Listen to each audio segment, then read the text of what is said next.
வெள்ளைக்கொம்பன் விநாயகனது பேரருட்கருணையினாலே வாழ்க்கையிலே அனைத்து நலமும் நிகழட்டும். தற்பொழுது குரு மிதுனத்திற்கு சென்றுள்ளார். மிதுனத்திற்கு சென்றுள்ள குருவினாலே கடகராசி என்பதற்கு 12ஆம் இடம், அதேபோல விருட்சிக ராசி என்பதற்கு 8ஆம் இடம், மகரத்திற்கு 6ஆம் இடம், மேஷத்திற்கு 3ஆம் இடம். இது அவ்வளவான ஒரு சிறப்பான நிலைகள் மேற்கண்ட ராசிகளுக்கு கிடையாது என்ற ஒரு கருத்து நிலவுகிறது. எனவே இந்த ராசியினர் என்ன செய்யலாம், அல்லது இதனால் வரக்கூடிய தோஷங்கள் எவ்வாறு அகலும் என்பதற்கான சிறிய விளக்கம்.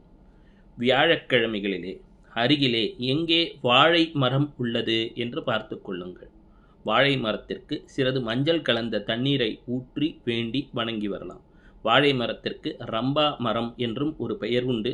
வாழை மரத்திற்கு கீழே ஓம் நமோ ஹனுமதே நமக என்று 3 முறை சொன்னால் கூட அது பலாயிரம் முறை ஜபம் செய்ததற்கான பலனை தரும் என்றும் ஒரு கருத்துண்டு. அதேபோல வியாசாய விஷ்ணு ரூபாய வியாச ரூபாய விஷ்ணவே, மீண்டும் சொல்கின்றேன், வியாசாய விஷ்ணு ரூபாய வியாச ரூபாய விஷ்ணுவே என்ற மந்திரத்தை சொல்லி வருவதனாலே மிதுனத்திலே குரு சஞ்சாரம் செய்கின்ற தோஷமானது அகலப்பற்று பல்வேறு செல்வ நிலைகளில் உயர்வையும் ஒரு மாற்றத்தை தரும் என்பது சத்தியம்.